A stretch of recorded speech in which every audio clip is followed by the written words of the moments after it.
Boa noite, igreja. Muito bem.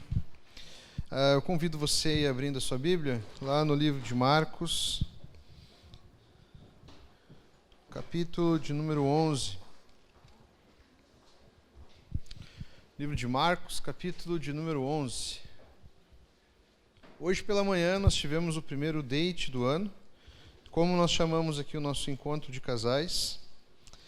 A cada 2 meses a gente tem feito um encontro como esse. Para você que não veio, depois eu vou disponibilizar ali no grupo uma gravação bem pobre, tá? Mas pelo menos você vai conseguir entender o que foi trabalhado hoje.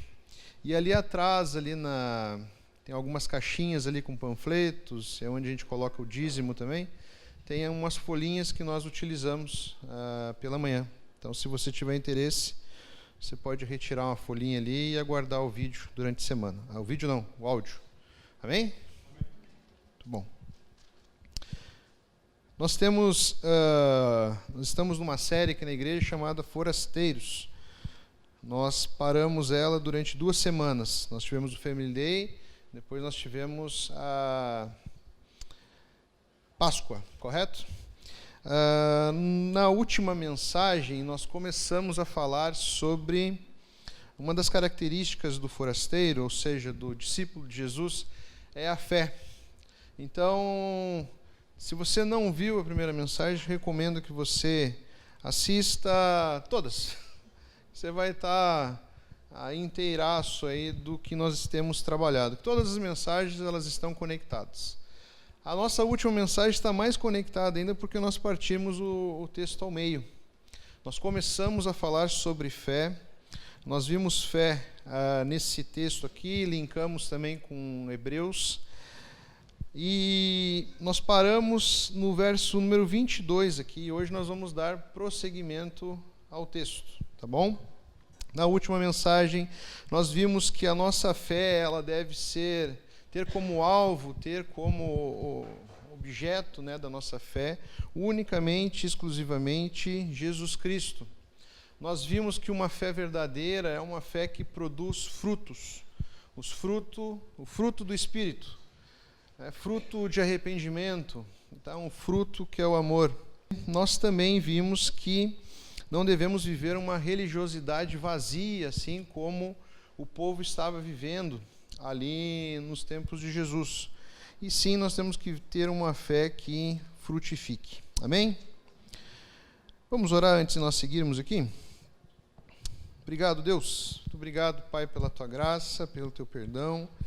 Obrigado, Deus, por podermos estar aqui na Tua casa, podermos, ó Deus, Te adorar, podermos, ó Deus, ouvir a Tua voz através da Tua palavra sendo exposta aqui, ó Pai. Esteja tirando, Deus, tudo aquilo, Deus, que venha nos atrapalhar e tirar a nossa atenção daquilo que Tu tens a nos dizer essa noite, ó Pai. Esteja, Deus, nos capacitando para que não sejam as minhas palavras, mas seja, Deus, a Tua voz, a Tua palavra sendo pregada hoje aqui. Em nome de Jesus que nós oramos. Amém. Muito bem. Vamos ler ali a partir do verso número 22. Então Jesus disse aos discípulos: tenham fé em Deus, e eu lhes digo a verdade. Vocês poderão dizer a esse monte: levante-se e atire-se no mar, e isso acontecerá. É preciso, no entanto, crer que acontecerá e não ter dúvida nenhuma em seu coração. Digo-lhes que, se crerem que já receberam, qualquer coisa que pedirem em seu coração lhes será concedido. Quando estiverem orando, se tiverem alguma coisa contra alguém, perdoem-no, para que seu Pai no céu também perdoe seus pecados.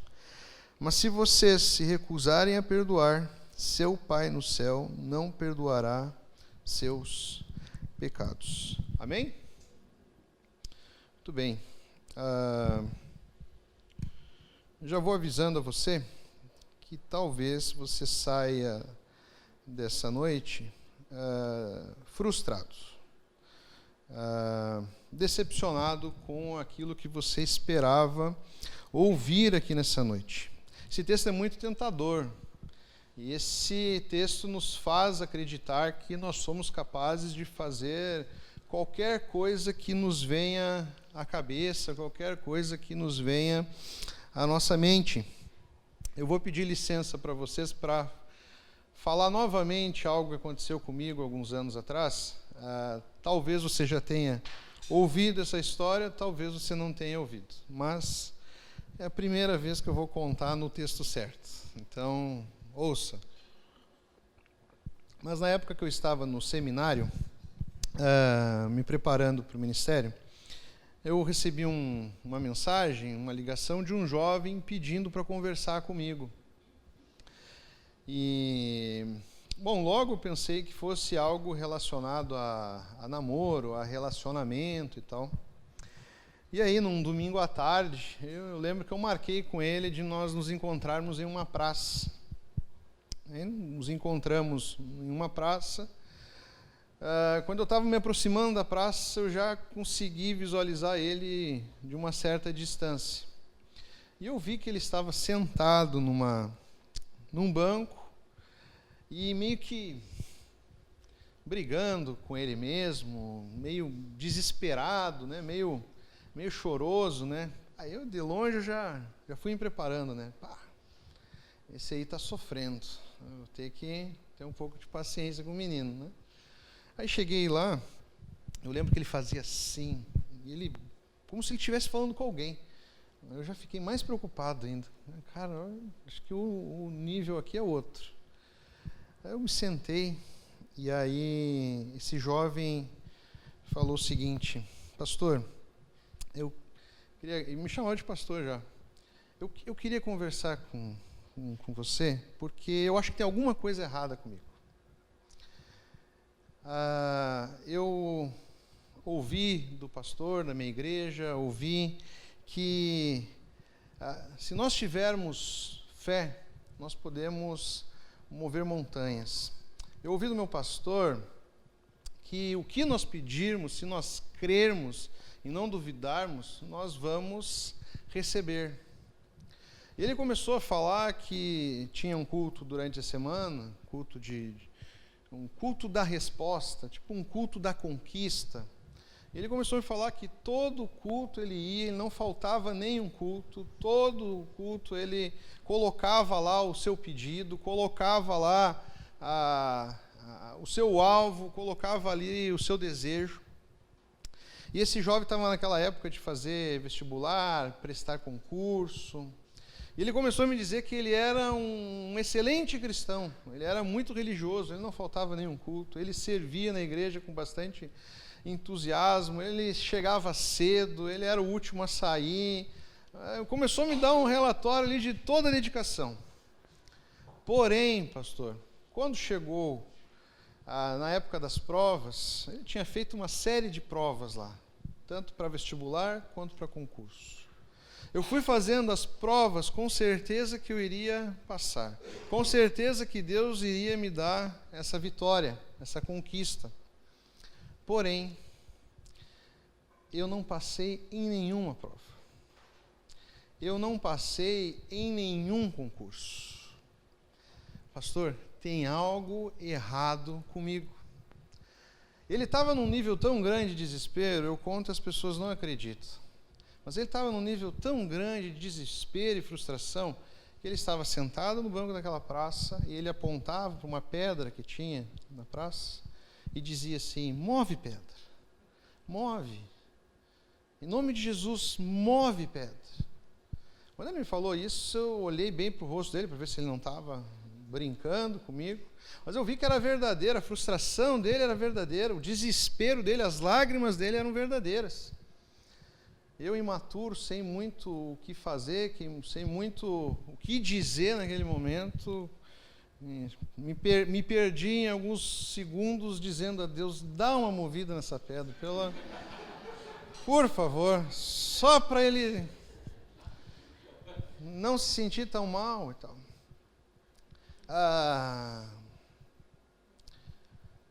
Eu não sei se você já ouviu algo a respeito ou se você já passou por algo parecido.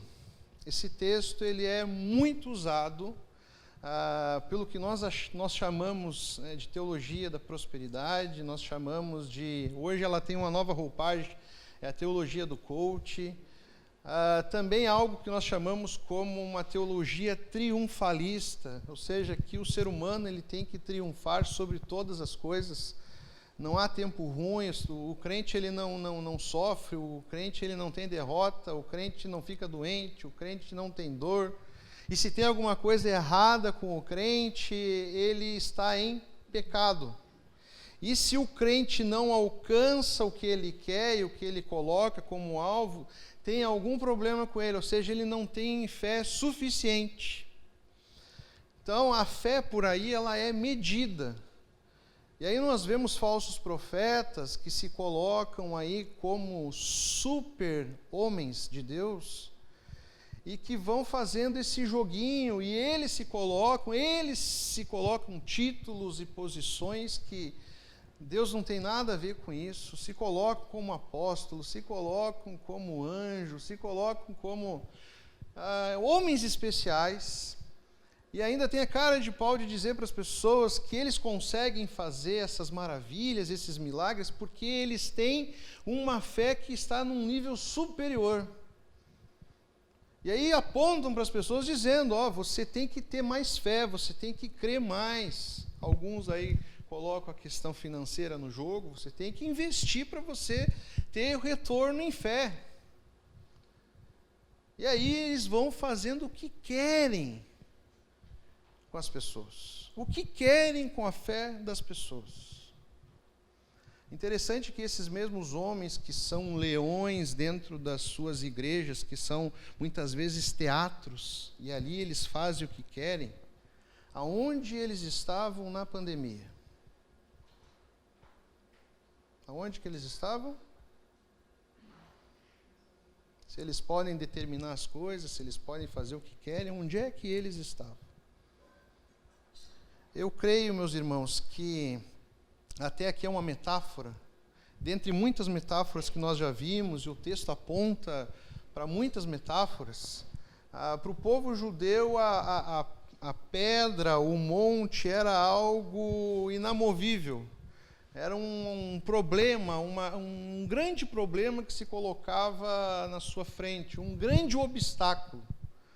Nós vemos lá em Zacarias 4, verso número 8, essa mesma metáfora sendo usada lá como um grande obstáculo.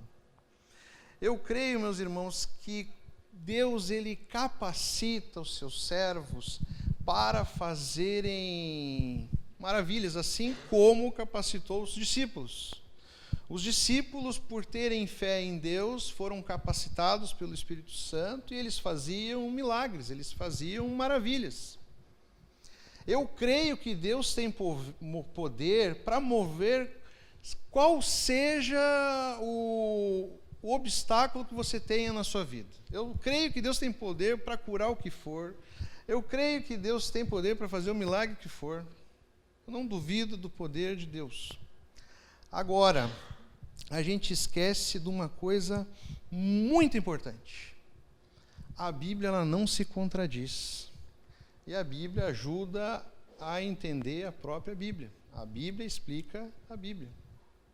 E a gente não pode esquecer que Deus faz aquilo que Ele quiser mediante a sua vontade.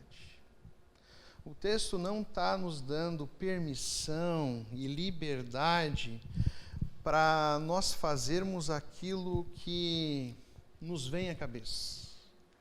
Deus não está nos dando liberdade e poder para colocar os nossos desejos e as nossas vontades a nosso dispor. Como se nós tivéssemos uma varinha mágica, como se nós tivéssemos um poder especial de Deus para falar assim, eu determino que aconteça isso. Eu determino que eu passe nesse concurso. Eu determino que eu seja curado. Não é assim que funciona. Deus com certeza nos dá a Bíblia como parâmetro, como instrução. Primeiro, a gente precisa estar de acordo com a vontade de Deus e precisamos estar de acordo com as promessas de Deus. Você crê que a fé funciona com uma determinação sua? Você pensa, insiste tanto no pensamento e aquilo acontece? Isso não é fé. Se você foi ensinado assim, se você vive dessa maneira, entenda uma coisa: em nenhum momento na palavra de Deus isso se apresenta como fé. Isso é fé no seu próprio sentimento, é fé na sua própria vontade, não é fé em Jesus. Fé em Jesus, como nós já vimos, é uma confiança em Deus, independente do resultado e das circunstâncias. Você confia que Deus tem o melhor para você. Agora, você concentrar o seu pensamento, os seus esforços em algo, para que aquilo aconteça, isso não é fé. Isso é uma fé no seu sentimento, naquilo que você acredita. Às vezes nós cometemos ainda o erro de achar que isso que está no nosso pensamento, na nossa mente, é fruto da vontade de Deus. Ainda nós cometemos outro pecado, né, que botamos o carimbo de Deus. Não, mas eu sinto que Deus está me dizendo isso. A Bíblia nos alerta, a gente já falou sobre isso, que os sentimentos e as emoções, elas são enganosas. Nós não podemos confiar em algo que está simplesmente no nosso sentimento, ligado às nossas emoções. Por isso que Deus nos deu a sua palavra, porque ela não muda. É palavra dele, é promessa dele. Como que você sabe que isso que está passando pela sua cabeça, nos seus sentimentos, realmente é a voz de Deus? Por isso que nós cremos que a palavra de Deus, ela já foi revelada a nós. Ela nos instrui, ela nos guia, para que a gente não caia nos contos que são propagados aí fora, para que a gente não caia na sedução dos nossos próprios pensamentos, dos nossos próprios desejos, do nosso próprio pecado. Ou senão a gente acaba achando que fé é um positivismo, né? A gente acha que fé, a gente está contaminado, né, por várias distorções da fé, como nós já vimos. Ganhou um jogo, o jogador acha que ele ganhou porque ele teve fé. Aí se ele perde, o que ele diz? Foi vontade de Deus. Pô, assim é fácil, hein? Quando você consegue algo, é fruto da sua fé. Nossa, eu tive fé. Não é nem Deus, é a tua fé. É o meu nível de fé, você não sabe, tu não sabe. Eu estou num nível, cara, que o que eu falo, o que eu determino, acontece. Aí se não acontece, o que ele fala? Aí ele joga para Deus. Não, isso aí foi vontade de Deus. Não é assim que funciona. Não é assim que funciona. Jonas já ensina isso, né? Jonas determinou para a baleia: baleia, me leve à praia. Baleia, por favor, vamos para Nova York. Fez isso? Ficou quietinho lá dentro. Ficou quietinho lá, se submeteu à vontade de Deus, em oração, em arrependimento. Não podemos também correr o risco de usar da fé e da nossa vontade para tentar a Deus. Deus, faça isso. Não se esqueça que quem usou desse artifício foi Satanás lá no deserto com Jesus. Você não é Deus? Você não é o Todo-Poderoso? Muitas vezes, quando nós temos esse pensamento, essa atitude, nós nos colocamos no lugar de Deus. Nós somos o Deus e Deus acaba se tornando o nosso servo. Você acha que é assim? Você diz e Deus faz? Como se fosse um gênio da lâmpada que está ali ao teu dispor, que está ali a sua vontade? Agora, impressionante que nós não usamos as nossas orações e a nossa fé para pedir a Deus bênçãos espirituais. Geralmente, todos os nossos pedidos e o exercício dessa nossa fé está muito ligado a esse mundo, como eu falei, prosperidade, triunfalismo. As pessoas querem prosperar materialmente às custas de Deus e querem triunfar sobre as outras pessoas. E às vezes ficam orando que ele triunfe em cima de um irmão que está do lado dele. Me dê a vitória, Deus, nem que para isso eu tenha que passar por cima de todo mundo aqui. E os pensamentos, os desejos, são desejos pecaminosos, são desejos ligados a esse mundo, ligados a essa terra. Nós não pedimos, por exemplo, que Deus remova aquilo que é muitas vezes impossível a nós, que é remover, por exemplo, aquilo que impede de nós darmos fruto. Muitas vezes, quando nós vemos a nossa condição diante de Deus, vemos quanto nós somos pecadores, e olhamos ali aquilo que nós devemos frutificar, nós olhamos e o que nós achamos? Nossa, isso é difícil. Porque o meu desejo, a minha carne quer fazer o contrário. A gente luta contra o domínio próprio. A gente acaba cedendo muitas vezes. Porque nós não usamos a nossa fé para pedir a Deus que remova aquilo que para nós é impossível. Para que nós possamos ter uma vida que frutifique. Por que nós não usamos da fé para pedir a Deus que nos dê condições e nos dê capacidade de perdoar?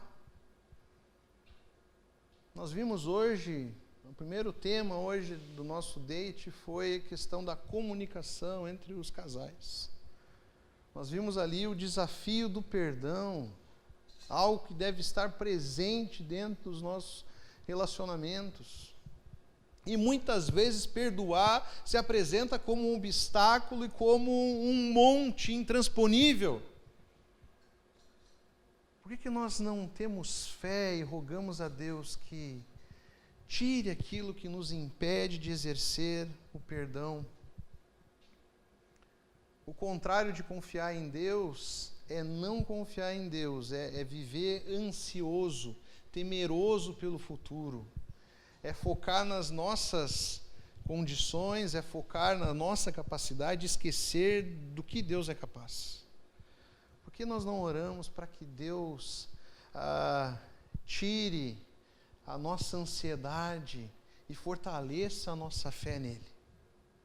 Para que a gente não ande ansioso, para que a gente não ande preocupado com aquilo que Deus nos promete, que Ele nos dará e nos cuidará, ou seja, as nossas necessidades. Muitas vezes é um obstáculo para nós.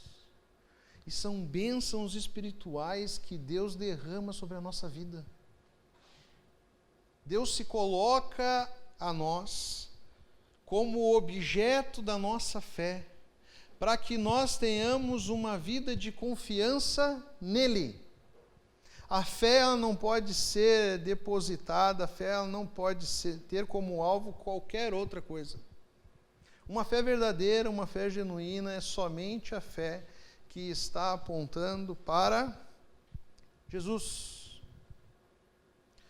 O texto segue, e ele vai dizer assim: é preciso, no entanto, crer que acontecerá e não ter dúvida nenhuma em seu coração. Esse restante do texto, ele tá abraçado com o primeiro ali, de você dizer para o monte, né, mova-se monte, né? Alguns vão argumentar que as coisas não acontecem na sua vida porque você não ora crendo. Porque quando você ora, você tem dúvidas no seu coração. Isso que os falsos profetas vão dizer. Não, está faltando você acreditar 100%. Você acha realmente que isso combina com o Evangelho? De você poder pedir o que quiser e Deus vai responder, te dando o desejo e aquilo que você quer? Você acha que realmente é assim? Primeiro a gente precisa entender que esse texto ele está pressupondo que a gente entenda que tudo que nós formos pedir e vamos receber, está o quê? Abraçado com a vontade de Deus. Tudo que você pedir e não duvidar em seu coração, você vai receber se for da vontade de Deus, se for da vontade soberana de Deus. Tiago vai dizer que as nossas orações, quando nós orarmos a Deus, nós temos que pedir com fé e não devemos duvidar. Ou seja, quando nós formos entregar a nossa oração a Deus, nós não podemos orar como se não confiássemos que Deus é capaz de responder às nossas orações.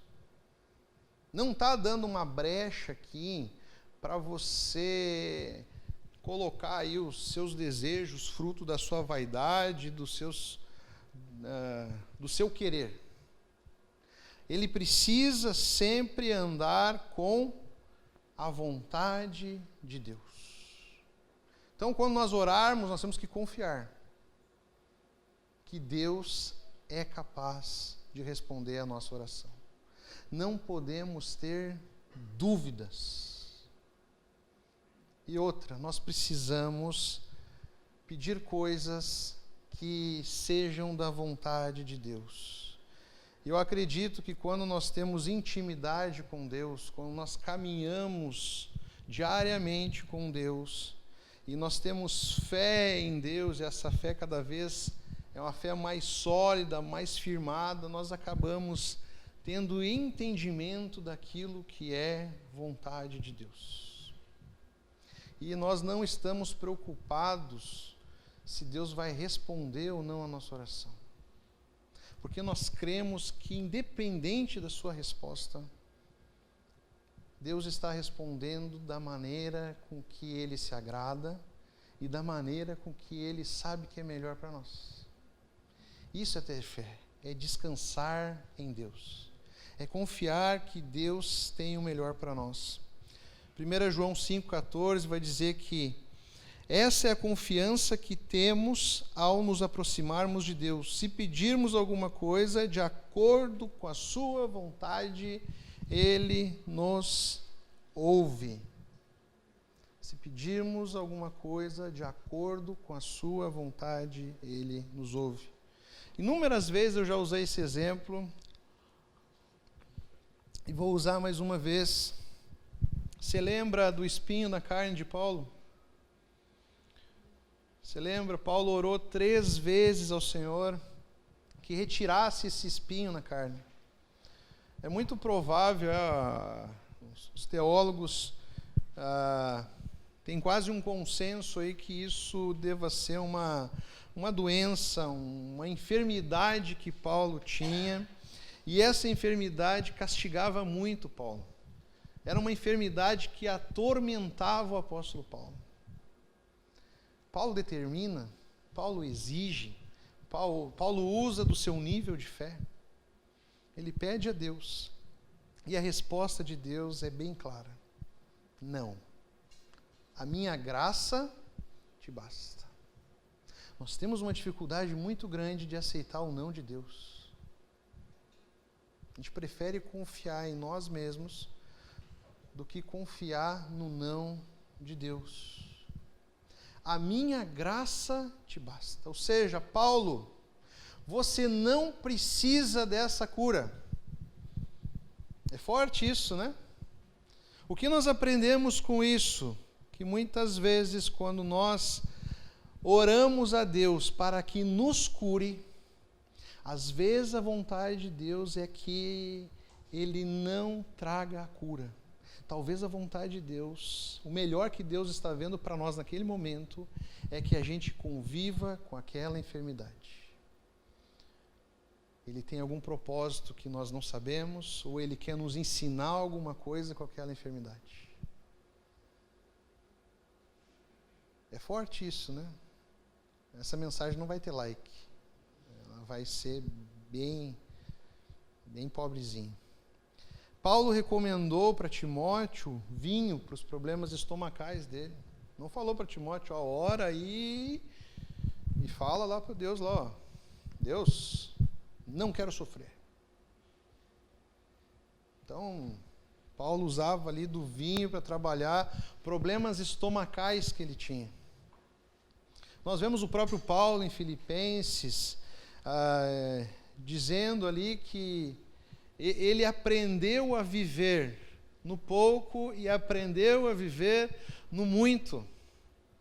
Ele aprendeu a viver sem dinheiro, doente, e aprendeu a viver com recurso e bem de saúde. Isso não abalou a sua fé e a sua confiança em Deus. Você deve estar pensando, mas é que Paulo, pastor, ele estava no início do ministério e o nível de fé dele não tinha chegado ao nível Sayajin da fé. Faltava ainda para Paulo. É o que nós vamos dizer então de Jesus, lá no Getsêmani. Jesus ora ao Pai 3 vezes. Fala para o Pai: Pai, passa de mim esse cálice. O que Jesus está dizendo? Olha, me livre desse sofrimento da cruz. Mas olha o que Jesus diz no final da oração: mas seja feita a tua vontade. Eu já ouvi por aí que o crente, quando ora dizendo que seja feita a tua vontade, ele não está orando com fé. É absurdo isso, né? Eu acho, meus irmãos, que a gente precisa ter muito mais fé para confiar na vontade de Deus do que para confiar no nosso decreto, no nosso desejo sendo realizado.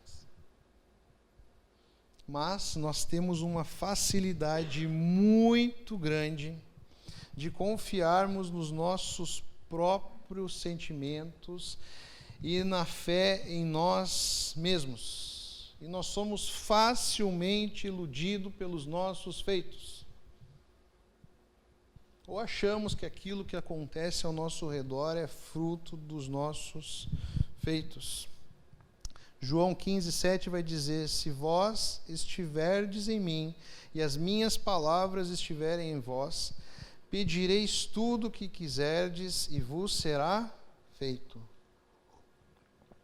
Se vós estiveres em mim. Ou seja, caminha de novo com a vontade de Deus. Uma fé, meus irmãos, é fruto de uma intimidade com o Senhor. Uma fé firmada em Deus nos ajuda a pedir conforme a sua vontade. A ponto de chegarmos num ponto de também não duvidarmos ao caminharmos ao lado de Jesus. Uma fé madura, ela não tem certeza daquilo que Deus irá responder, mas ela já tem fortes indícios daquilo que não deve ser colocado em oração. Uma fé madura, por exemplo, não vai exigir de Deus o carro do ano. Uma fé madura, por exemplo, não vai querer dar ordens para Jesus. Uma fé madura não vai querer decretar as coisas.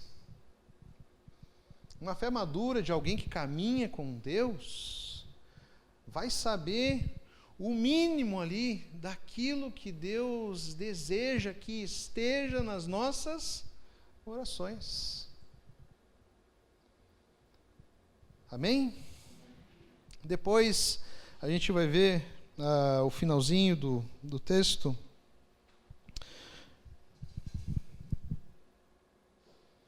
Nós vemos ali que as orações elas devem partir de um coração disposto a perdoar.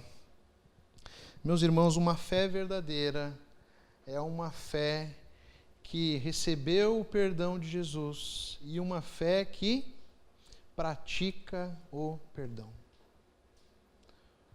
Um cristão que perdoa é alguém que tem fé em Jesus, recebeu o perdão de Jesus e está disposto a perdoar.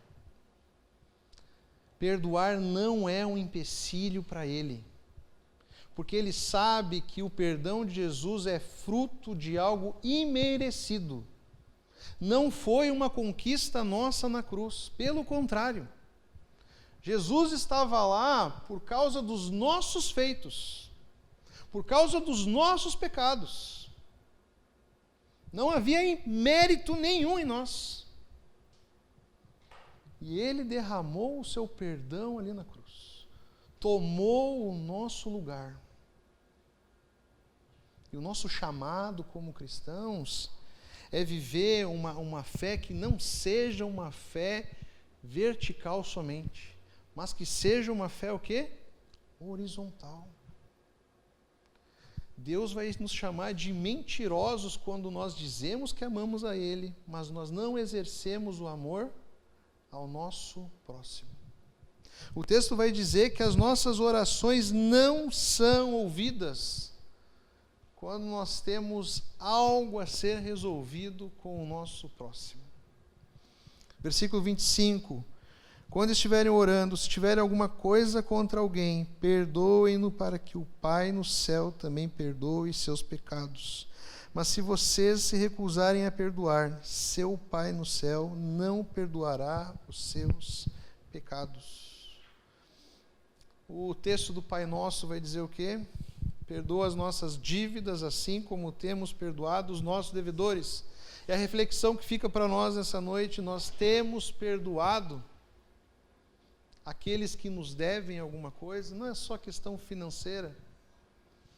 Nós temos perdoado aqueles que têm faltado contra nós, aqueles que têm agido contra nós. As nossas orações não somente devem ser zelosas, elas devem ser fervorosas, sinceras e em nome do Senhor Jesus. E não pode faltar de maneira nenhuma um ingrediente. Deve partir de um coração inclinado ao perdão. O perdão, acredito que seja talvez a maior aproximação que nós possamos chegar da mentalidade de Jesus. É o gesto mais próximo que nós podemos chegar.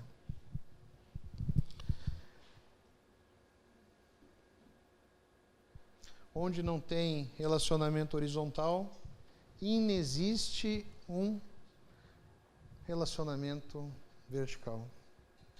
Nós não podemos viver uma reconciliação com Deus se nós vivemos em guerra com os nossos irmãos. Não há oração sem o exercício do perdão. Você parou para pensar que talvez você tenha orado há um bom tempo aí e as suas orações não têm nem se aproximado dos céus, nem se aproximado de Jesus? Se você tem algo com alguém, se você está com algum problema, hoje nós falamos sobre isso também. Resolva. Nós vimos ainda que a questão ali da ira nos relacionamentos, né, que nós não devemos deixar que nada se esqueça, nada passe o pôr do sol, tudo deve ser resolvido uns com os outros. Tem um problema com alguém, vai lá, resolva. Está esperando, por que você está esperando o perdão? Por que você não pode ir lá e você perdoar? Se a mensagem está chegando para você, é porque Deus está falando contigo. Perdoe. Se você é cristão, então você é capaz de perdoar. Porque a fé nos capacita a perdoar. O fato de nós perdoarmos é porque existe uma fé genuína no nosso coração. Amém? Eu já estou chegando ao fim aqui. E eu quero terminar a nossa mensagem hoje com uma história que eu ouvi de um pastor. Ele conta uma história de uma ovelha chamada Zé Maria. Tinha os seus 72 anos. Se você não crê na veracidade da história, não tem problema. Use ela como ilustração para nós fecharmos aqui a nossa mensagem. Eu achei muito interessante. Esse irmão Zé Maria, de 72 anos, ele chegou para o pastor certo dia e falou assim: pastor, fui no médico, andei fazendo uns exames aí, e parece que eu tenho leucemia. E aí o pastor vira para ele e pergunta assim: seu Zé, o senhor sabe o que é leucemia? E aí ele vira para o pastor: pastor, eu não sei direito não, mas eu sei que Deus está no controle. Deus está no controle.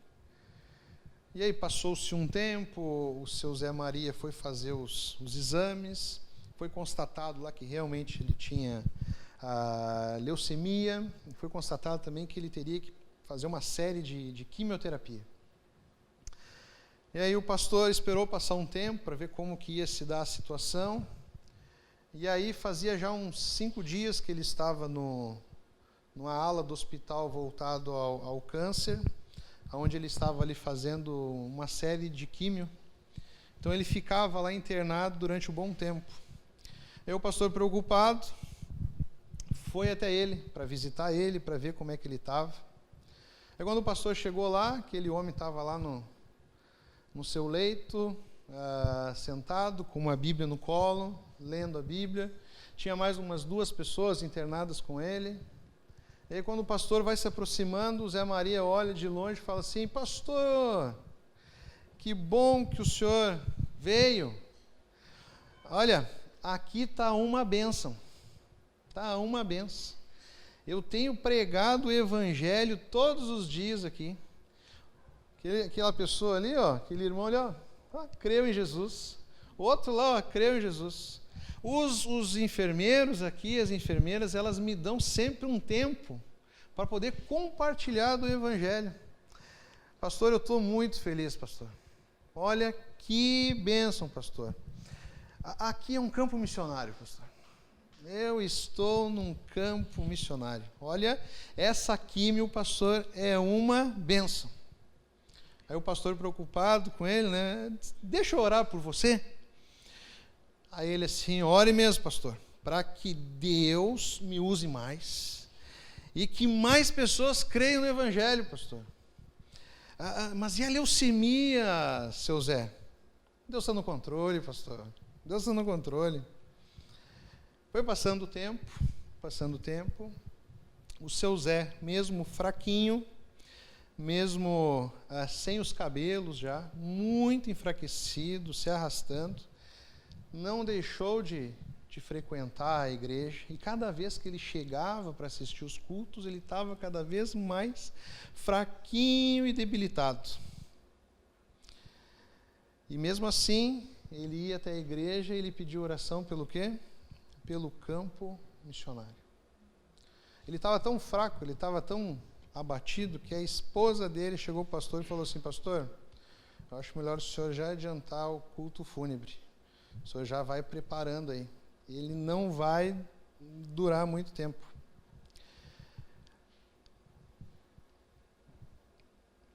Deus usou o irmão Zé Maria de uma forma tremenda.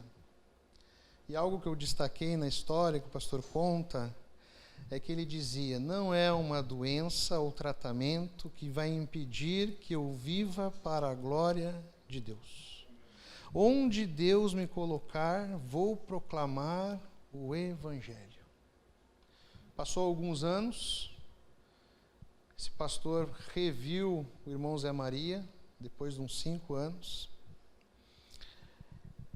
Ele não morreu de quimioterapia. Não morreu de quimioterapia. Quando o pastor viu ele, falou com ele, o que o Zé Maria falou: pastor? Não falei, pastor? Deus está no controle. Interessante que a esposa dele morreu primeiro. Eu gostei muito dessa história, porque ela nos ensina a ver o que é fé. Fé é descansar em Deus. Viver com fé, orar com fé, é se preocupar com as coisas espirituais, as coisas do reino de Deus.